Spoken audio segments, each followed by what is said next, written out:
Welcome to Dynasty Theory, your source for everything Dynasty Fantasy Football, with your hosts, John Bauer. Looking to sell everybody price dependent. Dan Lamagna. Too much dysfunction in Cleveland. And Mitch Sorensen. Well, it's hard to compete with excellence.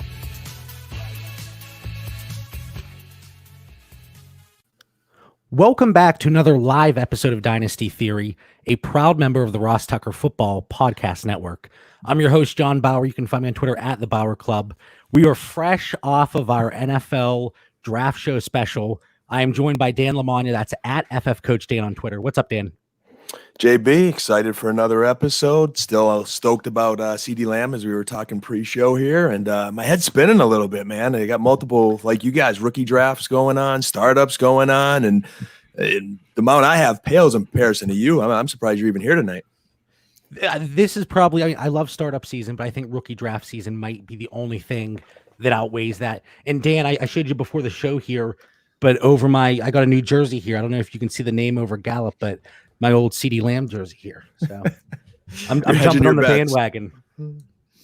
And then we are also joined by Mitch Sorensen. That's at DynoMC on Twitter. Mitch, what's going on? What's going on? I think we already talked about it. Pretty sure we decided to go for 2 nights next year, didn't we, on the draft? One night just wasn't enough. We need 2 nights of Dynasty Theory for that. I was sitting there Friday night. I was itching. I was like, I want to jump on something. I had, Justin from the Father-Son podcast. He was like, oh, let's do something. And I wanted to, but I couldn't swing it with my wife. And Mitch, I was laughing because your mom watches all of our shows live on YouTube. And she even stuck around for whenever we got a little, well, I say we, but I got a little R-rated. So I just want to apologize to everybody. Well, she'll hear you right now. So, we have a fantastic... We have to ask Mama Sorensen after the show if she forgives you, JB. I think she will. She can throw a comment on the on one of our Instagram posts. But we have another fantastic guest joining us tonight. He is the host of Superflexperts and the co-host of Fantasy Timeline. You can find him on Twitter at SupaDupaFlex. None other than Bill McCarthy. What's going on, Bill? Hey, JB. How you doing? Oh, always good. I think I'm still recovering from draft night, but I'm hanging in there. Did you obviously you watched the draft. You jumped in our chat every once in a while throughout the night. What did you think of it? Not so much from an actual draft perspective and where players went, but like the format. Was it okay with you? Yeah, I mean, I enjoyed it. It's nice to see the crowd and everything, but I mean, I think they did as well as they possibly could with, the options that they had. It was kind of funny to see the commissioner slowly slouch in his chair after each pick, which that kind of entertained me. Eating 1,000 M&Ms throughout the draft. I enjoyed it. I thought it was cool. I thought it was really cool to see the players with their families and the reactions and the emotions that we got to see. But I thought, like you said, Bill, they did the best they could in this situation. And, I wouldn't mind if they did the same thing next year, but I have a feeling money-wise, that's not going to fly. All right, guys. So like I said, obviously we're coming off of the draft here. Let's talk about some of the biggest rookie risers. A lot of us were taking part in our rookie drafts, and we want to talk about the guys, whether it's because of the draft itself or maybe we've, just reevaluated a certain player. They're a riser for us on our draft boards. So Bill, let's start with you. Let's take a deep dive into a player, and then eventually we can just rattle through a few. Sure. So the guy that I picked was Keyshawn Vaughn, running back drafted by Tampa Bay. Fantastic situation for him. He's a little bit older, 25 years old, but he has prototypical size for a lead back, good balance, vision, capable receiver. Arians has been saying that he wants somebody that can play all 3 downs, and he just seems to be that type of back compared to Ronald Jones. Wait, Bill, can I stop you real quick? You said Keyshawn Vaughn was 25. 23. Yeah, I had to look though, because did I make that up? I thought I heard 25. I thought I said 23, but I mean, who knows what I'm saying? I had to look though, because I'm like, if he's 25, I just moved him up my draft board. He's gonna plummet. Yeah, no, 23. If I said 25, I did not mean that. But, regardless, he's a little bit older than most running backs. So, I wouldn't expect much after that first contract. And you see all the time where people, there's a lot of people that do a lot of analytical data, and you look at the running backs, the age they are when they're drafted. And I think he was 22 whenever the draft took place. I think he might turn 23 next week, but that's kind of like Sony Michel. And there's very few players that, just like you said, Bill, they are productive into their second contract. And I can't think of some of the players off the top of my head right now, but they had a few good years, 2, 3, 4 years. And then after that, there was a big drop off. And Mitch, you and I, we're in a lot of startups right now, or a lot of rookie drafts, and some of them were co-owning teams.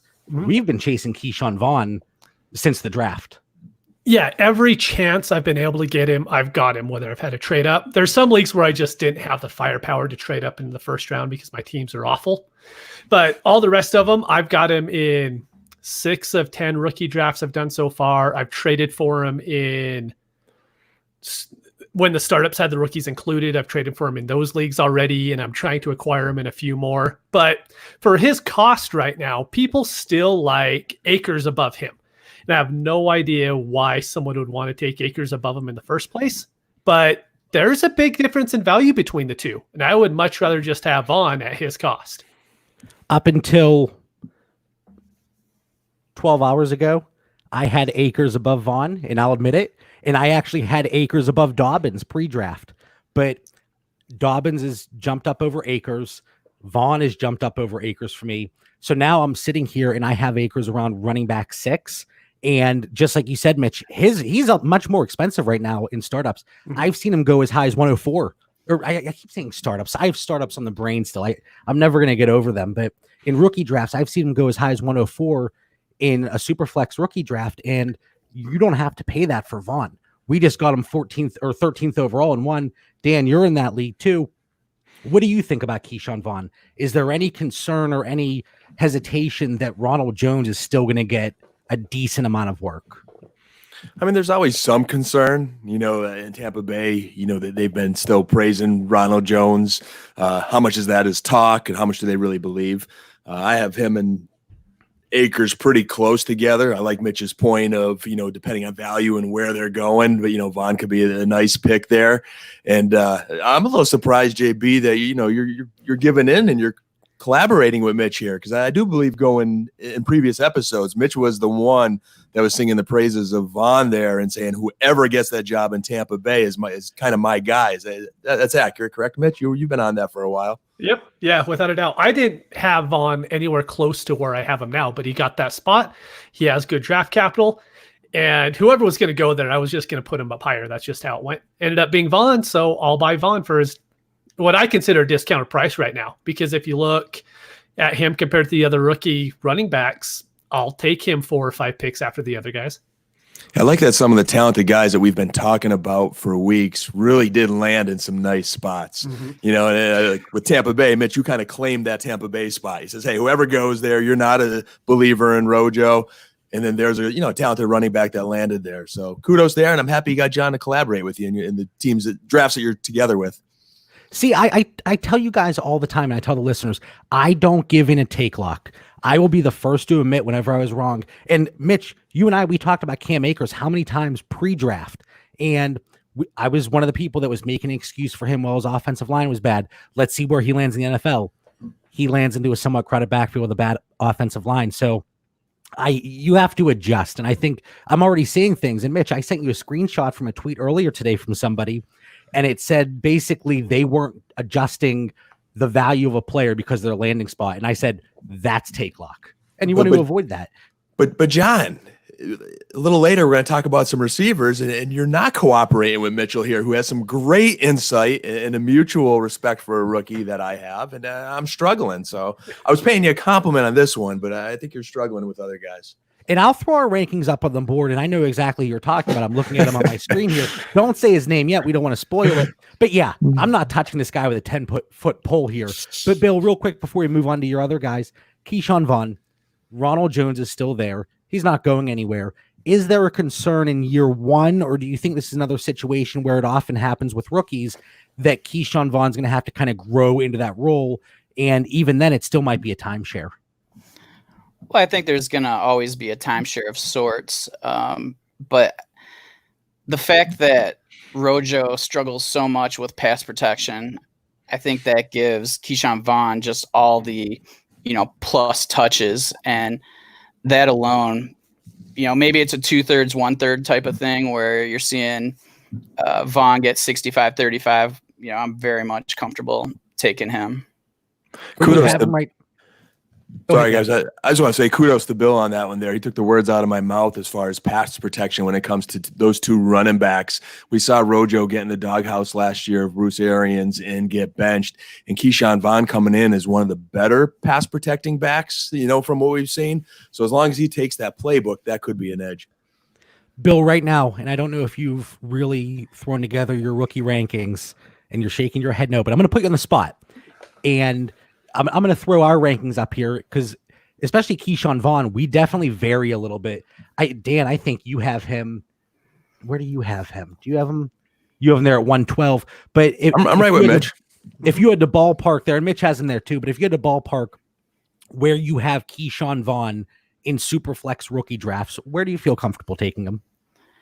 I think towards the end of the first. And, running back is so much more, so much more of a position that's going to succeed in its first year that I feel like people really need to start taking, I don't want to say flyers, but more risk when selecting running backs and in the rookie draft. And so I can accept anybody taking Vaughn even earlier, but I think I'm comfortable around the 109, 110 range for him. And that's fair. So right in the middle between me, who's on cloud 9 right now, having him all the way up there. And Mitch, don't roll your eyes at me. Come on. You've changed it since then, though. Like, he'd be up higher on mine as well. But I'm going to give you that chance. But I just had to sneak that in there. Of course you did. Our senior intern of marketing and design, aka my sister, and it's still an unpaid internship. It's not in the Dynasty Theory budget quite yet. But I shot her a message. I said, hey, can you make it a little adjustment? And one other thing that she did, I don't know if you guys noticed initially, for both of you, it said J.K. Dobbins. For me, it said J. Dobbins. I was like, we have to get that updated. I can't just have a J. Dobbins. Okay, so Bill, you're sitting there in the middle between Mitch and Dan and myself. But Mitch, okay, let's say that you did adjust your rankings right now. Where would you have him? Right where you do at 106. I'd have him above the wide receivers because right now the wide receivers are slipping like they always do in rookie drafts. But I didn't expect them to slip as much as what they have. So I think in order to get Vaughn, you're going to have to take him in that 106, 107, 108 range right now. But there are situations you don't have to. Like I said, sometimes you don't.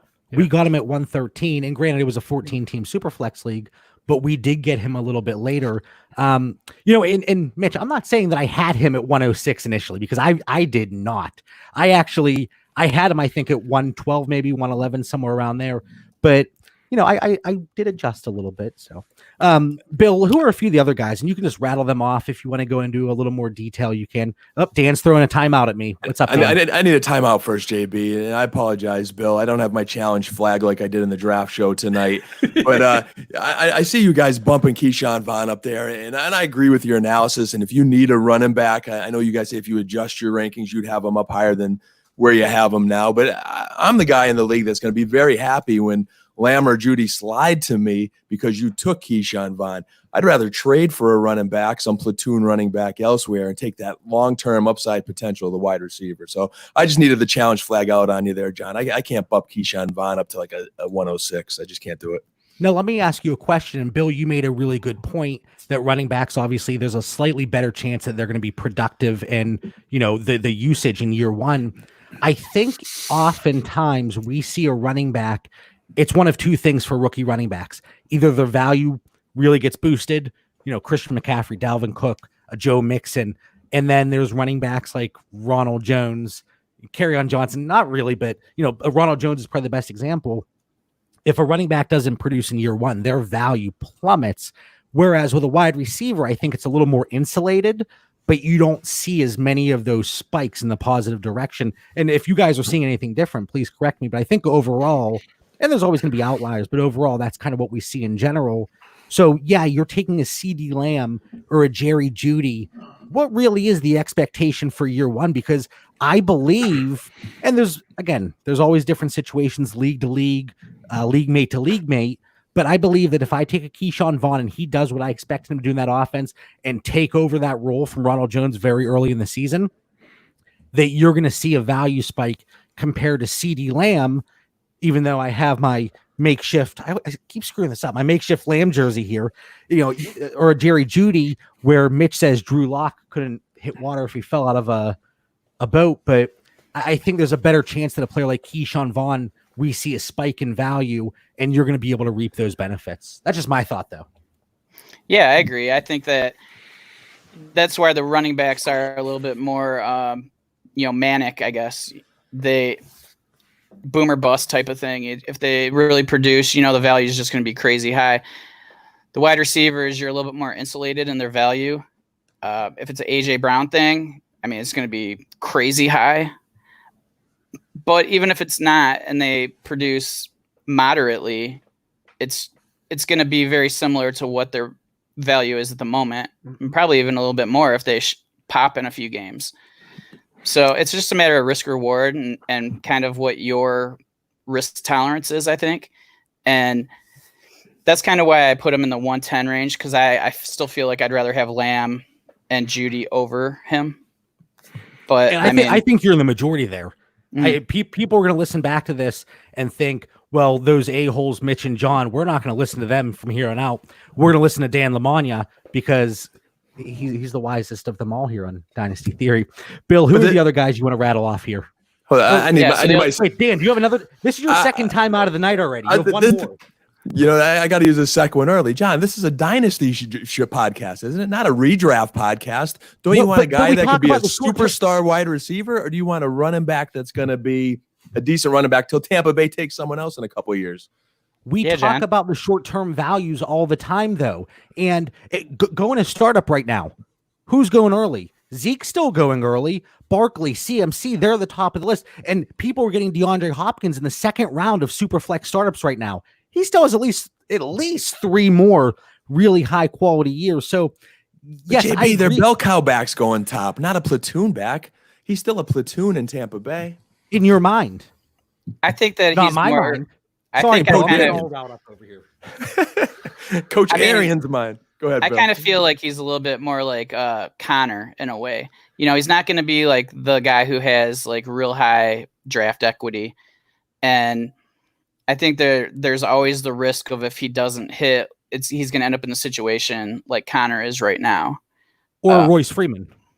Yeah. Sure. So that's always, like, again, it's the risk. But as to the other guys, the ones that really caught my eye that I think are going to get a jump in value just based on their draft was Michael Pittman, going so early in the second round. And he's essentially looking to be the wide receiver 1 after T.Y. retires. Chase Claypool, I'm not really sure what he's going to be. I think if he ends up a tight end, that could be really saucy if you're in a tight end premium league. They said, I saw something today, they plan on moving him to the outside and moving Juju back to the slot. Okay, so then that hurts Washington. Mm-hmm. Okay. Anything would have hurt Washington. A garbage can lining up on the other side would hurt Washington. I'm sorry, but he's garbage. And then the one that surprised me the most was Van Jefferson going in the second round. And I'm not really sure what they're going to do, but just the fact that he's a really refined player right now, a little bit older wide receiver. And the fact that, they just traded away Brandon Cooks. I think that they're going to figure out I don't know what they're going to do, because he's kind of a similar player to me as Kupp, but maybe they move Kupp outside. Maybe they, move these guys all over the place like a lot of teams are doing. So he could end up being in a really good spot this year. I love Michael Pittman. I think that's a great player here that you're bringing to the table. Chase Claypool, he's still early third round for me, but much higher than he was initially. And then Van Jefferson, Mitch, I had to double check here, but you certainly have him the highest out of all 3 of us, Dan, myself, and you. You have him at 206 here. And do you still feel comfortable there? I do. It's just how the Rams use their wide receivers. He's going to be on the field. I don't see Josh Reynolds playing over him for very long, if he even does it all to start the season. So Van is going to get... any concern with them running more 12 personnel with Higbee and Everett? And now they have they brought Hopkins? Was it Bryson Hopkins? Yeah, they definitely could. But as I see it right now, until they change that philosophy and I see it, I'm going to still stick with the Rams run that 11. They run it the most in the league. And so that's why I have Van Jefferson so high, is because he's going to see the field. You're going to get production. And that's what you need to see. If he gets the production early and he produces, then that's awesome. But if he goes out there and turns into Arcega-Whiteside, then really quickly that you're just going to have to drop bait at that point. I have him, I think, early third. He might be back-to-back with Chase Claypool because I think they're both in similar situations. They're going to have an opportunity to see the field early as a rookie, but how are they going to produce? And as long as they do a decent job, just like Bill said, their value is going to be insulated as a wide receiver as long as they don't turn into a J.J. Arcega-Whiteside, like you said, Mitch. And Dan, you didn't have to use a timeout, but jump in here. A couple of thoughts, and I think I saw Mitch in a couple of leagues take Van Jefferson, and you guys both made great points on him. I watched his film, and as we got closer to the draft, he went from like not on my radar to really moving up, and he is intriguing, and I think he could beat out Josh Reynolds. But to JB's point, you take him like you did, Mitch. I think it was a good pick where I saw you take him in rookie drafts. You're just worried that they use too much 12 personnel and how much, targets can he get. But yeah, I think we got him evaluated pretty good. And Chase Claypool there, JB, you might be breaking me finally here on the James Washington. That's who I heard they would be competing, those two. I know Dallas was interested in Claypool if Lamb didn't fall to them. He's an intriguing prospect. And Van Jefferson, Mitch, while you have him at 206, I don't think you're going to have to take him at 206 as long as you have other picks a little bit later. But let's say you have 206, you don't have a third, and maybe you have a couple fourths, then maybe you have to pull the trigger. But otherwise, you could probably get him early third in most situations. Yeah, he's going to be one of those market inefficiencies. He's drafted in the second round, and you might be able to get him in a third round of a rookie draft, which is just those are the things that honestly are where you win.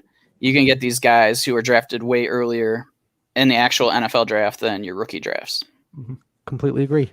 And then there's a few guys that are on the other side of that. We're not going to get into it tonight, but maybe next week, Mitch and Dan and myself will touch on some of the guys that really dropped. Dan, who do you have here? Who is your biggest rookie riser? First, I got to say, it's tough to follow Bill there using that word saucy. I got to steal that for a future episode. I like that, Bill. I'm going to take that.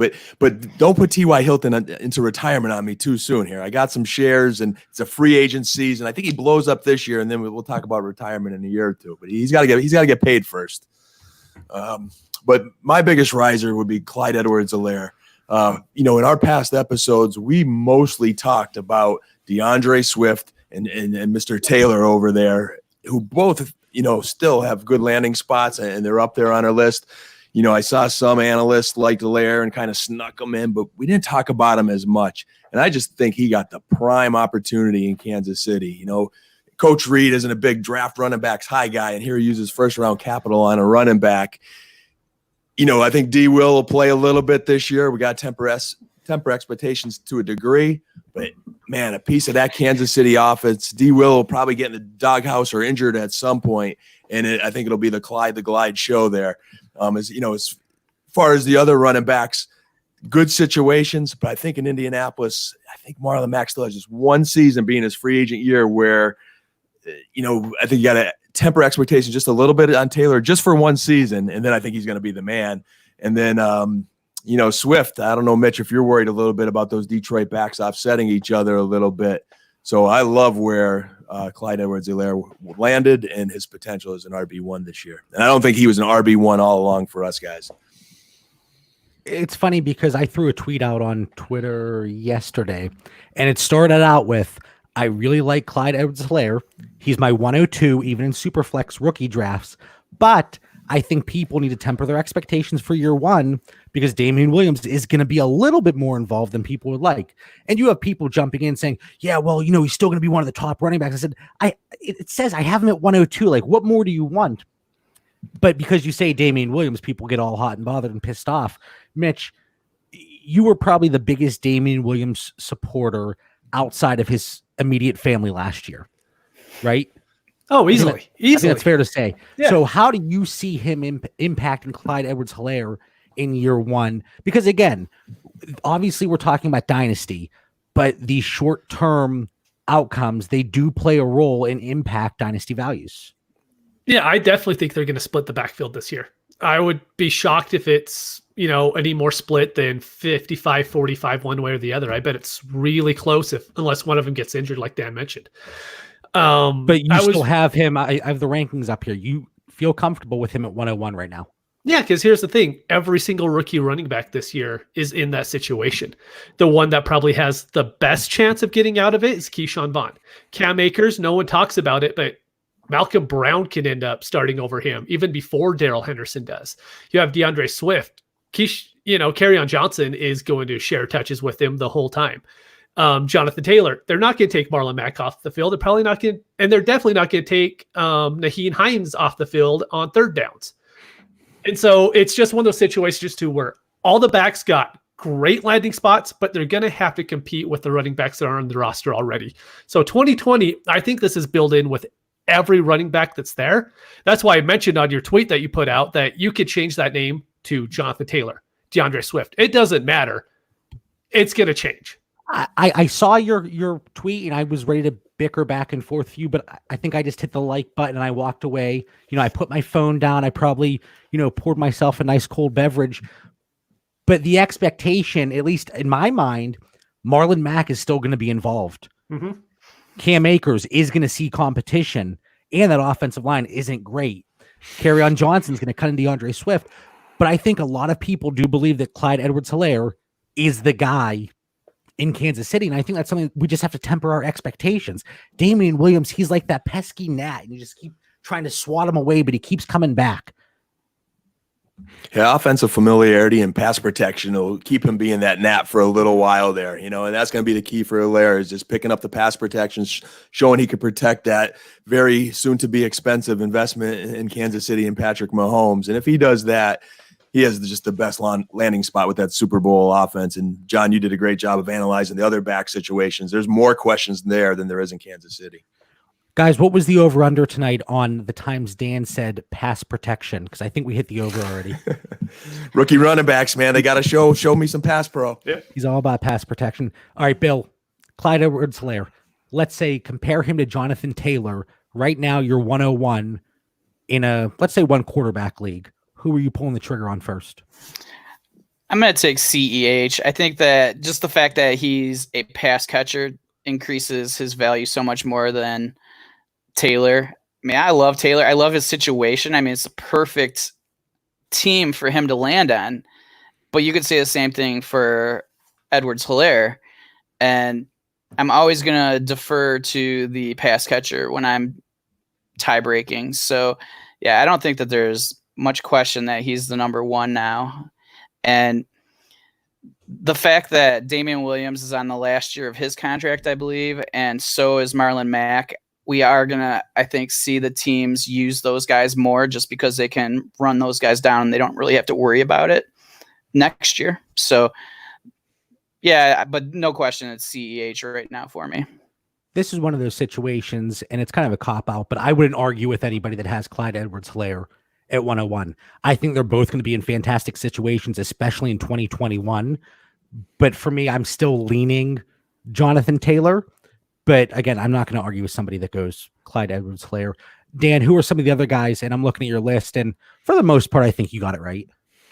Yeah, it's sticking to the guys that we've been talking about every week. And, there were 3 wide receivers outside of the big 2 that I loved. And, I'll give Mitch the majority of the credit on the first one, Justin Jefferson. The more I listened to Mitch talk about it, the more I watched this film, the more he grew on me. And I just love his landing spot in Minnesota. I think just so many years of watching those Vikings games, and every time they try to throw to any other receiver not named Thielen or Diggs, I watch drop balls and just underperformance. Now Diggs is gone. They need a number 2. And he's got talent. We went into the combine and asking about his speed. He ran a fast 40. The guy's got it. I think he's almost a little bit undervalued or underrated. So in these drafts, when, I'm not able to get a Judy or a Lamb, I'm targeting these 3 guys. It starts with Justin Jefferson and his situation there and then the great year he had at LSU. And then I'm looking at Michael Pittman, which Bill mentioned. I've loved Pittman all along. I love the landing spot in Indianapolis. They need a number 2 desperately as well, and I think Pittman fills that void ideally. And what was the main reason you liked Michael Pittman right off the bat? He's got the genes, man. The dad's gun. We all remember Michael Pittman Sr., you know? So we all don't. He's got the genetics and the DNA. All right, us old heads do. Got some film for Mitch there. Oop, hold on, guys.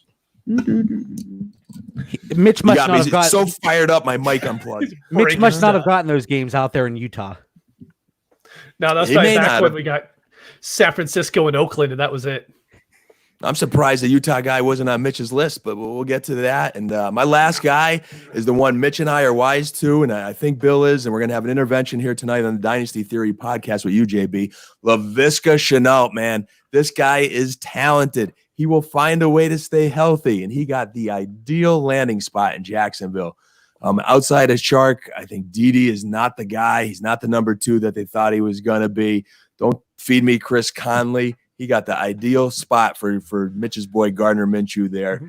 And I think he blossoms in Jacksonville. And I'm just going to throw in my sort of sleeper is Antonio Gibson. After I lose out on all these guys in the draft, I want in somehow on that athletic freak. Oh, my God. I watched his film, and he just looks like the real deal no matter what he does, running the ball, catching the ball. I love what's ahead for that young man. I have Antonio Gibson at 206, so I'm right there on board with you. Justin Jefferson, Mitch, I think he likes the landing spot more than I do. I don't know if he actually rose for me because Mitch did such a good job of convincing me to like Justin Jefferson that I really started to. So when he landed in Minnesota, yeah, the opportunity is there, but I'm just kind of like, eh. And on the draft show, I said people weren't thrilled about Stephon Diggs. Where was his value? It started to drop a little bit, and they didn't like that landing spot. You know, obviously him being in Minnesota with the way they run their offense. What should get me all hopped up on Justin Jefferson in Minnesota? Shouldn't it be all those receptions? Sort of, like you mentioned that Keyshawn Vaughn, opportunity now. It's sort of similar with Jefferson. He could lead this rookie class in receptions in year 1. And just what if he's the best receiver in this class? Like what if all those touchdowns and receptions at LSU wasn't just a Joe Burrow LSU product? He's not going to lead the rookies in receptions in 2020 because honestly, and I don't want to toot his horn, but Mitch is bringing the guy to the table that's going to have the most receptions out of all the rookies. Maybe if he can get on the field. So Mitch, who do you have? So this is a guy who I had wide receiver 6, wide receiver 7, and I was always making little comments on Twitter about him too because he was the Twitter darling, and it's Jalen Reagor. Came out of TCU 2019. We all know the story by now. He had horrible quarterback play, but he had a lot of drops. But if you look at the 2018 tape, he was perfectly okay. But so when people started talking about him going to the Eagles, I'm like, oh, perfect, because they need to replace Nelson Aguilar. But that's probably taking it a little bit too far. But when you look at Reagor, he immediately went up to my wide receiver 1. He has a good quarterback, good offense, so we can check those off immediately.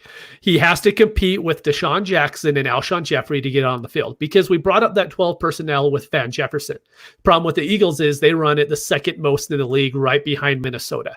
And so if you hear anybody talking about, oh, Reagor is going to play in the slot, that's not really a good thing because that means he won't see the field. And so it's something that we need to keep an eye on how they're going to use him. But within 2021, Marquise Goodwin's going to be off the team. Alshon Jeffrey, they're going to have to cut him because he's going to be a cap casualty. Same thing with Deshaun Jackson. So by 2021, Reagor could be the wide receiver 1 on his team. And he's one of the only guys that could actually achieve that within a year. You look at CeeDee Lamb doesn't have a chance. Judy doesn't have a chance. Even Laviska Shenault is probably not going to jump over Shark. And there's a lot of guys there that don't have that immediate opportunity. And the fact is, the coaching staff just might not like Alshon Jeffrey anymore for all the crap that they put up with last year. And so they might just put Reagor on the field over him to begin with. And so I think that's why he just immediately jumped up from like wide receiver 6 to wide receiver 1 for me. Bill, was Reagor a big, or as Mitch initially said, Reagor, is Reagor a big riser for you? He's definitely a riser. I'm not moving him to 1. I agree that he's probably the first wide receiver to really gain that wide receiver 1 title. But I think that, I mean, you could almost say that CeeDee Lamb is going to have that. I could argue that he is going to be the best wide receiver on that team this year. And does he get all the targets? I don't know. Depends where they play him. But I trust him more than I trust Amari. So just getting back to Rager, though, I think that, like, he reminds me a lot of Odell, kind of in the way that his mannerisms are and the way that he kind of plays the game and how he kind of jukes through players. So, I mean, I love him, but I can't move him up to 1 yet. Who do you have at 1? CD. CD, yeah. My makeshift Cowboys jersey over there. Yes.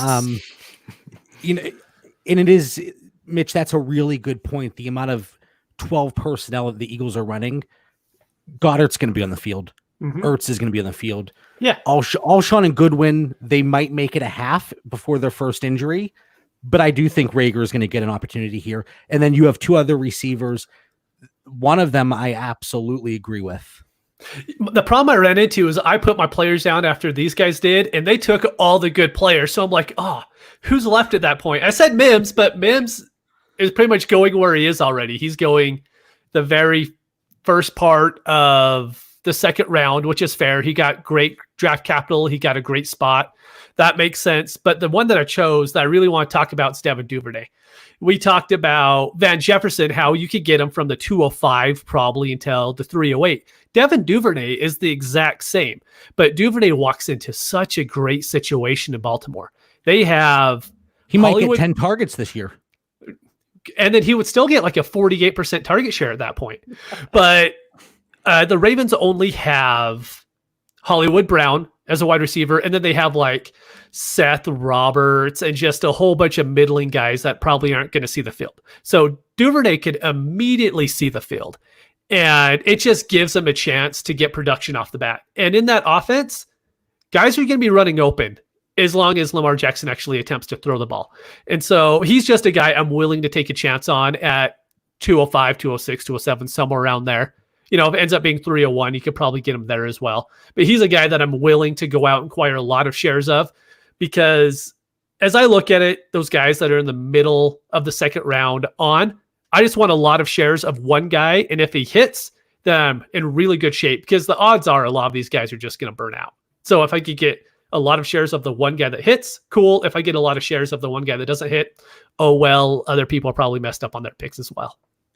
I actually think that Mims could be the receiver here in this class based on the opportunity and the situation, kind of really filling that Robbie Anderson role that could, I don't want to say a low end wide receiver too, but maybe the 25 to 30 range year one, which I think it's realistic. I think it's reasonable, and it's nothing that's too crazy. I'm not saying he's, the wide receiver 5 overall, but I think he could have a really solid year, and he's going to do it. And I'm going to talk about it here shortly, but he's going to do a lot of good things for that offense overall. And it's kind of like what Hollywood Brown, Tyreek Hill, those players do. He's going to bring that to the Jets. It depends on how much you like Perriman there, because he's there for a year and they gave him a pretty good contract. I think he's getting almost $12 million. Isn't that close to what Devin Funchess got in Indianapolis for that 1 year? Very true. So touche. I mean, 1 year deals, the number spikes a little bit. So yeah, I like those receivers. I like all the guys that you brought to the table, all 3 of you. Laviska Shenault, I think there's always going to be somebody that takes him before me, and it's probably going to be Dan in every single draft. Dan, let me ask you a question. You're high on Shenault. You liked him before the draft. You like him now with the Jaguars. Dysfunction doesn't ruin it for you? It depends who we're comparing him to, JB. You got to twist my words a little bit here, pal. No. Again, I take guys on dysfunctional teams. It depends on the situation throughout a draft. So I try to keep that in perspective for our listeners there. But Chenault's my guy, man. And, I think Mitch, I'm happy I gave him credit on Justin Jefferson, because even though we picked him on our show notes, Mitch, I think that was still your guy. So I'm a little surprised you're putting Rager in front of him, because you've been Jefferson all the way. The problem is just Minnesota I think they had the second least pass attempts last year. And I think it's going to be the same moving ahead. I don't see them bumping it up with a rookie wide receiver when they had Diggs. And so that's my biggest issue with Jefferson. I love him. I still have him really high in my rankings, but I just don't know if he has the ceiling of even someone like Chenault does. You know, One of the- Chenault's ceiling is insanely high if he can stay healthy. That's, you know, the issue with Chenault. One of I the look in comparison to Rager. Sorry, JB. And those two are close in talent, so you can flip a coin. But I don't want to ever get caught in that trap too of just because a guy's on a good landing spot, it means we take him. You know, talent always rises to the top. Yep, great point. Jefferson, just like you said, Mitch, he worries me a little bit because everybody has that expectation. Well, Diggs is leaving with those targets and Jefferson is going to fill that role. Irv Smith is developed. He's going to be more involved in that offense. Do they run more 12 personnel with Rudolph still there? Irv Smith, Thielen, if he's healthy, Dalvin Cook being used out of the backfield, Alexander Madison. So there are issues there with Jefferson. I don't think he's going to get nearly as many targets as people think. It's kind of the same thing that I said with Clyde Edwards-Helaire. I think people have to temper their expectations a little bit. But then, you know, once the preseason gets here, I'm probably going to say Jefferson's getting 350 targets, boys. You know, like, so we're all guilty of it. I do it too. But I just think we have to be very weary and hesitant of these rookies going into 2020, especially with the potentially shortened off season. Yeah, when we were talking about it real quick, Minnesota ran the most 12 personnel in the league last year. Did they? Everyone brings up Philadelphia as being like the 12 personnel team, but it was actually Minnesota who ran the most. I think with the two teams, and I think JB mentioned it, I mean, at some point, I expect those Eagles guys to get injured. So that would, you know, make the case for Rager. But in year one, if they are healthy, I think they do stay on the field. He'll get his reps, but he's going to share more, where I think Jefferson's just going to be the clear number two. All right. So we talked about the rookie risers, and for one reason or another, most of them landing spot, but also maybe just looking into them a little bit more, they really jumped up our draft boards. I want to spend some time talking about the vets that came out as the big winners from the NFL draft. Bill, start us off. Yeah, I think Devontae Adams was a clear winner. Not having any other pass catchers. I think there was a tight end drafted, but nothing that's going to affect him. I mean, last year he was on pace for 170 targets. I think he could probably be on that same pace this year and lead the league in targets. So I think he's a clear winner. There's nobody really changing that situation at all. I see Devontae Adams, and I had a tweet. He's going to get 180 targets, and I really believe that. Mitch, you're going through your projections, and you said you have him at a 30% target share. This was pre-draft. I don't see that changing. And Mitch's guy, and he has him on the list here, so I'm not even going to get into it. But, yeah, I completely agree with Devontae Adams. So, Bill, you have two other guys, and Bill, you and I share the same mind, I think, because I love these guys. Yeah, my other two guys are Drew Lock and Derek Carr. I mean, I think those are pretty safe to say that most people will agree with that. Just all the talent that's being put around them is, I mean, exciting just to see like how they're going to perform this year. Mitch, you're shaking your head. As much as you dislike Drew Lock, you can't argue with the fact that they added weapons around him and he's in a much better situation now than he was a week ago. You can't argue with that. Without a doubt, they improved for both those guys. They improved the skill positions around him, so he should be better. That also means to me that a second-round draft pick from last year is going to have an extremely short leash if he doesn't produce. He's not going to get the normal, hey, we'll give him 3 years to see what happens here. If he doesn't produce next year, I don't see him being there in 2021. That's my biggest issue with Locke, is he could go out there and be a top 10 quarterback this year without a shadow of a doubt. With the amount of weapons he has around him, he should be expected to be a quarterback 10 this year. But if he's not, I don't have him that high for this year. I do see him as a quarterback too, because again, it comes down to the passing volume. They bring Melvin Gordon in. I think they focus more on the run. And with that defense, I do think, I think he's going to be that 15 to 18 range. So super flex, I love him, but I think I don't want to call him a game manager, but I think as long as he can get them to 10-6, maybe 11-5, maybe that's a little too much, but if he gets them to the playoffs, that's what's going to secure his job rather than going out there throwing 600 passes and leading the league in passing yards. Look at that division though. They're going against Kansas City already. The Chargers, that defense is amazingly good. And then they have the Raiders as well. And the Raiders had a great draft. And the Raiders were the surprise team last year. So I could see, them improving as well. So that's my one worry with Drew Lock is he does have all this talent and he should succeed. But he also could be the guy that could be replaced after 1 year because they don't really have any reason to keep him around if he doesn't succeed. So that's my only hesitation with Lock now. There's no excuse. They put the weapons around him. It's his time to shine. And if he can't, I do believe he's going to be out the door sooner rather than later. But I do believe in Drew Lock. So pardon the pun. Actually, don't pardon it. But I have him locked and loaded here in a lot of my Superflex leagues. Bill, you have Derek Carr on your list. And I like Derek Carr a lot. Do you think there's any concern with Marcus Mariota coming there? They didn't draft a quarterback, which was a great sign. But a lot of people do believe that Mariota, for one reason or another, whether it's injury or performance, he does take over in 2020. I'm not one of those people, for the record. Yeah, I don't believe he will. I think he had like 26 touchdowns and 8 interceptions last year, something around that range. I mean, that's pretty impressive, and I think that's really all they're looking to do is have him be a proficient, efficient quarterback, and he can make all the short and intermediate passes. And a lot of people think that Ruggs is just a deep pass receiver, but most of his passes or receptions were short and intermediate routes, and he just would run the other 60 yards. So I think that they're building a team with talent that can fit what Carr is actually good at. So I'm not worried because I haven't seen anything from Mariota in the last few years that concerns me, but there's always that safety net just in case Carr blows up. He's another quarterback. He kind of falls in that Drew Lock category. They're putting weapons around him where previously he really didn't have that many weapons, especially last year. It was Darren Waller, Hunter Renfrow came out of nowhere. Tyrell Williams was injured. So this year he's going to have no excuse. Dan, you're going to kind of echo a little bit of what Bill said. You too, you're seeing eye to eye here. And then you have a few extra guys too. So who do you have, Dan? Yeah, I'll start with a little name drop for you and me, JB. We spoke to this guy, Woody Page, just saying a little while back, and he gave us some insight that Lock has that it factor, Mitch. And then, I tried to go trade for Drew Lock in leagues, and unfortunately, JB had him in almost all of them. So he took the thunder right out of me. But I love that Denver draft. They're clearly building around him. What a backfield with Gordon and Lindsey to take the pressure off. Sutton, and Judy, Royce and Hamler. Is still there, guys.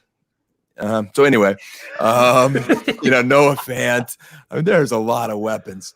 Mitch mentions the division. It is going to be competitive, and I think Oakland and Denver are clearly building for those shootouts against Kansas City because they know they need to score points. So the Woody Page factor, the talent around them, I think Drew Lock, I think where JB has them in that 15, 18, range, I think that's comforting for me going into this year's draft. I think he makes that second-year jump and secures his job and, is a good pick to have. And then Derek Carr, as Bill said, he's another one. The Raiders are building a lot of offensive talent around him. He's got all the weapons. I do not believe in Mariota, but I do believe you should have Mariota as a handcuff because you never know with Chucky Gruden. So there is that little piece that we mentioned. But I think Lock and Carr are going to be there for a few years. So I left the draft feeling comfortable with them that they didn't go draft the quarterback of the future like Green Bay or Philadelphia, those teams that threw some wrinkles in the draft. And then my other two guys, I don't know if you want me to get into them, JB, just because we already touched on Lock and Carr. One is James Conner. I know Bill mentioned him earlier. Again, he's a guy that just last year we're talking about him in the first round of drafts. Now, I know there's concerns with his health, but when he was healthy last year, he still flashed. Just unfortunately, he was hurt more than he was healthy. Again, we see him this offseason throwing logs, looking all jacked. He's still only 24. He's going to want to get paid. I think there's a decent running backs behind him, but there's a drop in talent. I like the pick McFarland, but he doesn't scare me. He's got a long way to go in pass protection. I think he's a little bit raw. I love watching him run. Boy, is he fast. But I think Connor's at least good for this year, where if they drafted one of those studs, I would have been a little more nervous at the moment. So I'm at least comfortable for 1 year with Connor. And I think that, he signs a free agent deal somewhere else because I think he's going to perform and stay healthy this year. And then my last guy is the Lizard, man, Alan Lazard. I guess I'm piggybacking off of Bill's insight again here with Devontae Adams. They didn't draft anyone, which, miffs all of us here how Green Bay does in this rich draft take a wide receiver, but they don't. I just think he's becoming their number 2 receiver. Everybody else that we talked about in Green Bay last year had a million chances, and I think they're out of chances. And I think Funches is a dysfunctional, overrated receiver that's going to get beat out by the other bums on the team. So give me Lazard as a clear number 2. And it's funny because all three of you brought a Packer to the table. James Conner, I do think there's a pause for concern with Anthony McFarland. And I said I'm going to call him Snot McFarland because you have Booger and now you have Snot. But Bill, that's what I do. I bring to the table a ton. During our live draft show, I think I had at least 15, 20 terrible jokes. And towards the middle and especially the end, Mitch, Dan, and any guest we had on the show, they completely ignored it. And I was like, well, all right, I'm going to sit here and drink my Gatorade and vodka. But there was a pause for concern. And I think James Conner, his health is certainly an issue. And I keep saying it. I don't want to say a player is injury prone, and I'm not a doctor. I just want to throw that out there. I think that's very clear. But what toll did the chemo have on James Conner's body? And that's a serious question. I don't know. These other injuries, it seems like they're popping up. Has his body been weakened because of it and things like that? So it's just something that I've been thinking about. I don't know the answer to that. If anybody does, let me know. But then Alan Lazard, I think that's a good one too, because he should secure that wide receiver 2 role, especially with how much Aaron Rodgers likes him. And that's a big thing in that offense, even though it seems like the organization itself is not a huge Aaron Rodgers fan right now. Mitch, for once we agree. I like the 3 guys you have here. Okay, well, I'll start off by saying that Packers draft was the worst draft I've seen in a long time. It didn't make any sense. Even you see a lot of people saying, well, they're building to be a run team now. Well, then build for it. Get some offensive linemen. Don't take A.J. Dillon. But anyways, so funny thing is, actually in my notes before I saw who Dan wrote down, I said, everyone's going to talk about Funchess and Lazard. That's a bunch of nonsense. You don't want those guys. Who you want is Jay Sternberger. So actually I was going through some old Packers notes on their, exit interviews that they're having with players. And Jace brought up that LaFleur asked him if he could start to play slot, if he could go and train in the off season so he could, be the tight end as well, but they can move him to the slot. And if that's a possibility for Jace and you get to have him as a tight end in the first place, that just bumps him up a little bit more for me. And you could get him. I've been getting him for 3rd round, 2021 draft picks in almost every single league, or I'll have him added in oh yeah, I'll do that trade if you throw him in as well. I keep getting the trade alerts from my fantasy league, and your name keeps popping up, and there's 2 players in every single trade, Keyshawn Vaughn and Jay Sternberger, every single trade. Yeah, it's a really cheap shot to take for a 3rd, but it's a guy who the coaches came out and talked about he wants to play him in the slot. Jace has talked about it, and he showed up in the postseason. He had a touchdown in that game against the 49ers. He didn't show much as a rookie, but I never expect rookie tight ends to do anything in the first place. But he was a 3rd round draft pick. They didn't use, like previously mentioned, anything on pass catchers. So I'm all about getting Jace this season. I got to say here and compliment Mitch, JB, if there's something our listeners could do, it's every other show, Mitch has this sleeper nugget, and he does it in DFS. He'll do it in Dynasty. You look at Jace, and he was a sleeper tight end last year. We knew he was low raw, had potential, flashed a little bit at the end. And then Mitch gives you that insight of being a slot wide receiver. There's a lot of value there. So when you're in your drafts and you're looking at guys, I would not forget what Mitch shared right there, because that could be a difference in your tight end situation for a league. I like Jace moving forward. And like you said, Mitch, he's dirt cheap.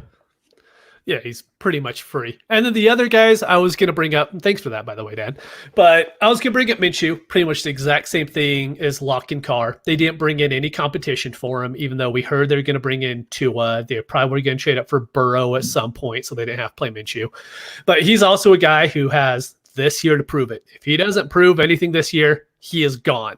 And the Jags kind of improved on the defense. And so they could be complete trash this year and he could be gone. But you should have a solid 16 weeks to have him as a starter. Mitch So sweated all those Minshew investments. Winston? I know, right? Is he this year's Jameis Winston? I'm not saying the ceiling is that high, but is he a guy that just completely goes off this year? The team is not great, and then he's gone after this year. Not gone, but back to the bench.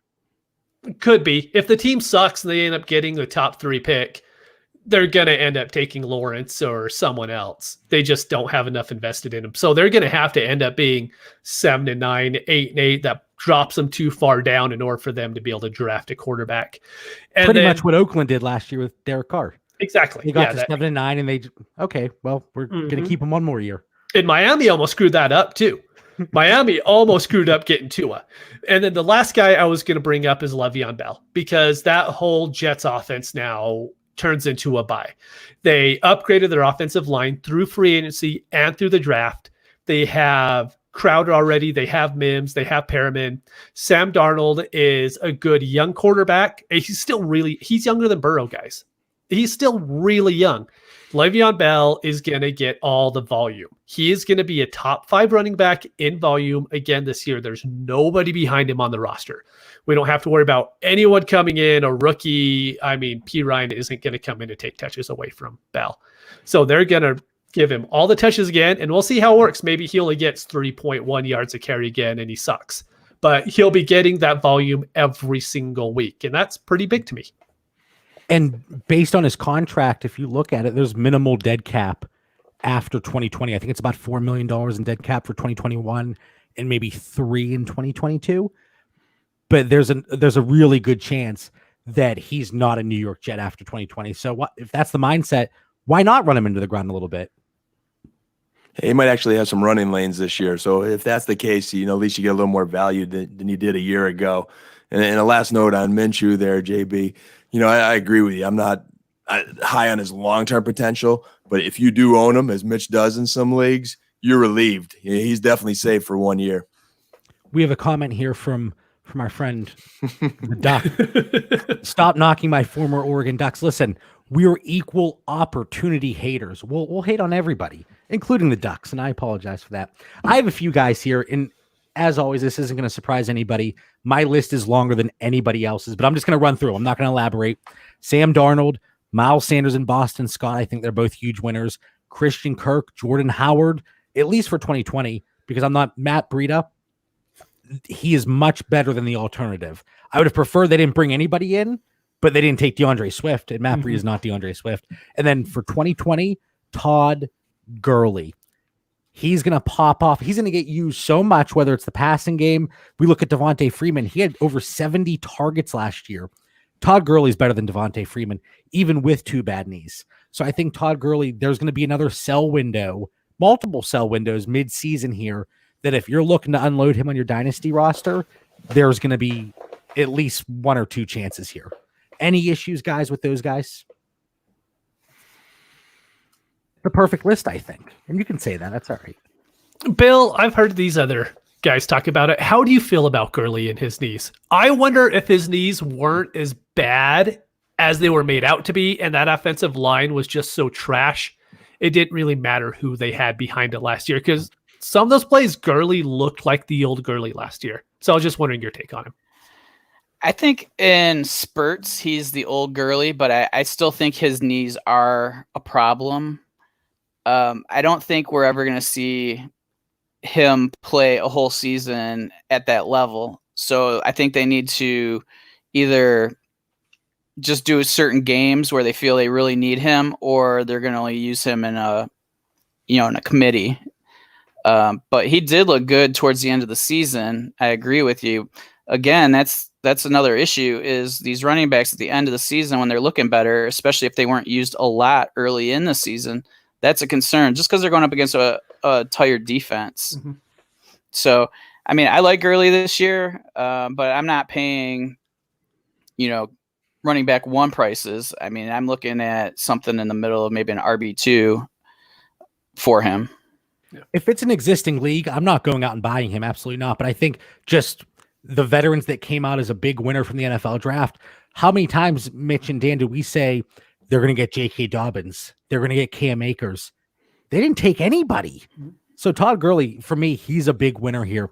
Now to close the show, guys, rookie rapid fire. You have not seen this list at all. I have 4 different situations, 4 different comparisons, and it's rapid fire, Dan. You're not going to give me a 5-minute homily over there, okay? Deal. Oh, So we're going to go Dan, Bill, Mitch for all 4 of these, okay? So who do you prefer in a dynasty rookie draft today, okay? And we'll say full PPR just so it's consistent. All right, Dan, Keyshawn Vaughn, Cam Akers, or DeAndre Swift? DeAndre Swift. Bill? DeAndre Swift. And Mitch? Swift. Wow. Okay. That's all you course. got? How is I that don't even have a real DeAndre. question? Yeah, DeAndre Swift, he's 5 tiers below and then below the dirt and everything else down there. JB's just warming up. That was a warm up. Yeah, Something. we're starting off easy. All right, Dan, this one's going to tug at your heartstrings a little bit. CeeDee Lamb or Jerry Jeudy? Jerry Jeudy. Bill? CeeDee Lamb. Mitch? I said Judy on draft night, but I think it's CD Lamb. What? See, it's crazy. And for once, Dan puts his fandom aside and he takes Jerry Jeudy. Why do you? This is going to be on me. We're going to slow down the rapid fire. Why do you prefer Jeudy? Because I can't get prefer in Lamb trouble, myself. I just loved his route running going in. And I think he's going to be their clear number 2 receiver with even a chance over time of being their number 1. Where Dallas, I just think there's a lot of mouths to feed. I think Lamb will do well. I love him. I just think Jeudy has just a little bit more long-term potential to be the guy. But we've talked about it with Amari Cooper. They have an out after 2 years here. I don't know if they go out, boys. He's a stud. But then they still have Gallup. They still have Jarwin. They still have Zeke. They're also going to have 100 more passing attempts than the Broncos. Jarwin is dead. But the Broncos That are tree still growing. They're still died when they developing. drafted Landry. Hey, in a 2 PPR tight end premium league, I'm comfortable taking Blake Jarwin as tight end 25 where He will get you 6.3 points in every one of those leagues. Awesome. Just remember, Jeudy and Jarwin are going to take Cobb and Witten's production there. So I don't think Jarwin's Wait, dead who's going to do what? I don't think Jarwin's dead because CeeDee Lamb came into the picture. Because Cobb had 55 receptions last year. Witten had a gazillion receptions. It was the third down machine there. I just think there's still production for Jarwin. The key to Dallas, and for everyone watching the offseason, will be their O-line. If that O-line stays healthy and Zeke stays healthy, I think this offense could be a juggernaut. With Travis Frederick retiring, you know Tyron Smith has had back problems. Their interior line has a lot of guys that must stay healthy and prove themselves. So that offense, there's a little chance it underperforms if they get dinged up. All right, very good. And it's just funny because you're the only one that's going Jeudy whenever you bleed cowboy blood. I think he's a Next stud. one. What was that, Dan? I just think he's a stud. Go ahead. T. Higgins or Denzel Mims? Denzel Mims. T. Higgins. No. Mims. No. Bill, I knew I brought you on the show for a reason. T. Higgins. 2020 is going to be rough. I do think 2020 is going to be rough for him. So if you're buying and you're investing in him now and you like him, I think there's going to be plenty of opportunities throughout 2020 to buy him even cheaper. Whereas Mims, he's going to see a value spike in 2020 because he's going to see the field. He's going to be used in the passing game, especially when they fall behind early. But T. Higgins, man, he's going to fill in for A.J. Green. I'm not saying he is A.J. Green, so don't quote me on that. But he's going to take that spot in 2021. I'm very excited about that offense. You're going to have my man, Tyler Boyd, Joe Burrow, Joe Mixon, if he gets an extension there for 2021 and beyond. I think T. Higgins is going to be an absolute stud. All right, Dan, your third time out here. We're in overtime. Final one here. Didn't you say Sam Darnold was your man about 10 minutes ago and how young he was and this potential of the Jets and he could be the man, and Perriman's 1-year deal is, just a 1-year deal? And what did I say? And I didn't contradict myself. I said Denzel Mims is going to be the wide receiver to have possibly the best rookie season. That's what I said, right? Then you just take Higgins over him? What did you just say to me 10 minutes ago? We're playing Dynasty, baby. This is the least rapid fire segment I've ever heard. It's because I get carried away here. So my rapid fire takes like an hour. Okay, so that was 2-2. Bill and I, we win the tiebreaker there. The guest gets the extra point. Now, Dan, Darrington Evans or Brian Edwards. So a little, we're mixing up the positions here for once. Brian Edwards. Brian Edwards. Brian Edwards can be an absolute stud. Okay, well, I have Darrington Evans, so we'll just maybe I'll edit that part out where I say Darrington Evans. I think he's gonna have an opportunity to do something on offense. He's gonna be using the passing game. And then is Derrick Henry there beyond 2020? Mm-hmm. Mitch, you flip and flop on this every other week. Evans is not a feature back. He doesn't have to be, though. The way the NFL is right now, he doesn't have to be an every down back to be relevant and possibly. I'm not saying he's not a running back one, but he doesn't have to be for where you're getting him in drafts. Yeah, but Edwards could be a wide receiver one on the Raiders. No, my man Hunter Renfrow and Darren Waller, they're not going to let that happen. Yeah, Renfrow, yeah, that one died pretty quickly. I mean, is he going to see the field at all after week 4 or 5 after these rookies actually get a hold of it? There's just no way. When we talk about the players that really took a hit because of the draft, 2 of my really cheap options throughout this offseason so far took a hit. Blake Jarwin, Hunter Renfrow. God rest their souls. All right, so we did a little rookie rapid fire. We went through some veterans that gained, well, maybe not gained value, but they didn't take a hit because of the draft. And then rookies that rose up our rankings. Bill, thank you so much for coming on. Plug our listeners. You know, we talked about the 2 shows you're on. Where can they find you? What are you working on throughout this off season? Yeah, first I want to let you guys know I had a great time. This was a lot of fun. I appreciate you bringing me on after your last 4 guests totaling 685,000 followers on Twitter. Yeah, you can find me at the Fantasy Timeline where we talk about, topics that we saw on Twitter. We kind of go over the news, that sort of thing, with my co-host Josh Valentine at Real Fantasy TL. And then I do the Superflex Spurts, which is more of an interview-based podcast. I had John on there. And that was the best episode you've had, if I'm going to... Oh, it was a great time, man. I enjoy it, man. Because pretty much on that one, I'm talking to different analysts, and we're talking not necessarily about like the news and specific values of players. It's more about philosophies and, theories and psychology of fantasy football. So, it's just a different kind of macro look at it.